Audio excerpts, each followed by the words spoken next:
اسرائیل کو 22 جہاز بھر کے ہتھیار بھیجنا، یہ اور اس کے علاوہ جو ہے جب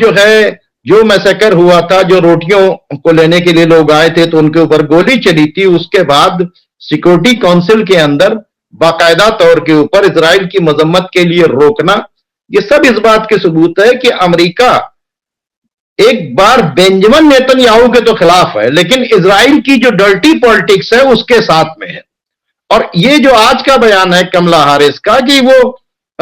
اب گیم جو ہے ان کے پالے میں ہے، یعنی حماس نہیں مان رہی ہے، ایسی کنڈیشن رکھ دے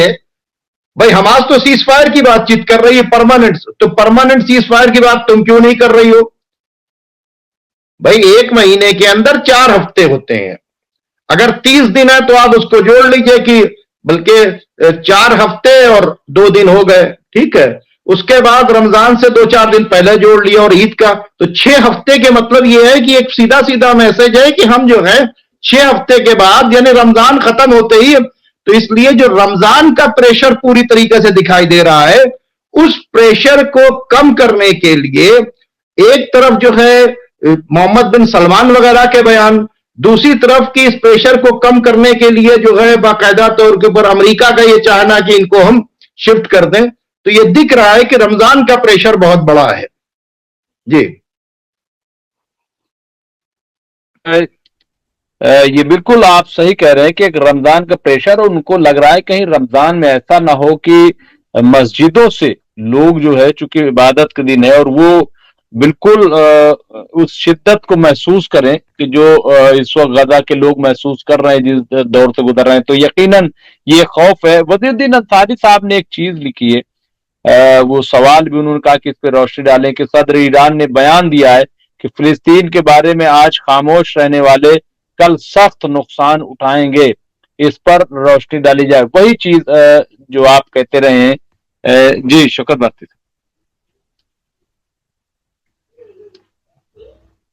جی بات چیت ہے کہ اگر فلسطین کو ساتھ نہیں دیا گیا اور اپنے بیسس سے امریکنز کو نہیں ہٹایا گیا، کیونکہ امریکہ ہی جو ہے وہ پوری طریقے سے فلسطین کو سپورٹ کر رہا ہے۔ میں نے ابھی بتایا کہ ابھی انہوں نے لیٹسٹ جو ہے انہوں نے 22 جہاز بھر کے ہتھیار دیے ہیں،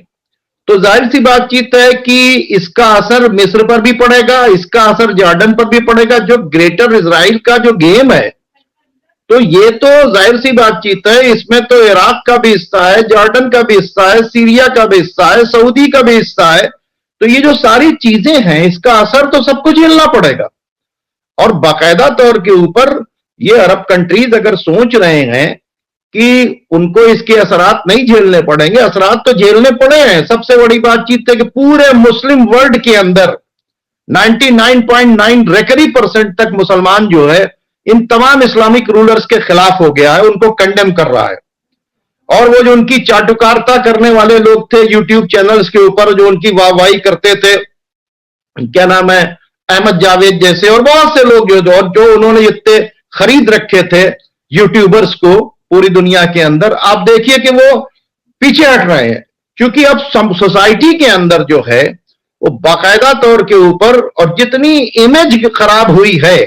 عرب کنٹریز کی، تو صرف وہ یہ الگ بات چیت ہے کہ بھائی آپ نے وہاں کے اوپر اپنی حکومتوں میں دبا کے رکھا ہے، آپ نے اپنی حکومتوں میں علماء کو دبا کے رکھا، آپ نے اپنے پیٹرو ڈالر کے اوپر ان کو خرید رکھا ہے کہ آپ کے چمچے بنے ہوئے ہیں، یا آپ نے ان کو طاقت سے کیا نام ہے دبا رکھا ہے، اور جو لوگ آپ کے خلاف بولے ہیں وہ آپ کے جیل کے اندر ہیں۔ دوسری بات، آپ پروٹیسٹ نہیں کرنے دیتے، وہاں کے اوپر 4 لوگ بھیڑ لگا کے کھڑے نہیں ہو سکتے، مطلب یہ حال ہے وہاں کا۔ گلف کے اندر کسی طرح کی بات چیت نہیں کرتے، سوشل سائٹس کے اوپر پوری طریقے سے پابندیاں ہیں، کوئی ذرا سا کوئی جس طرح سے ٹویٹ کرتا ہے تو اس کو پکڑ لیا جاتا ہے۔ تو یہ جو سختیاں ہیں تو یہ ایک دن ٹوٹیں گی، اور جس دن ٹوٹیں گی تو اس کا اثر تو عرب حکومتوں کو جھیلنا ہوگا، کیونکہ اگر پبلک جو ہے آپے سے باہر ہو گئی، جس دن پبلک نے ریوولٹ کر دیا،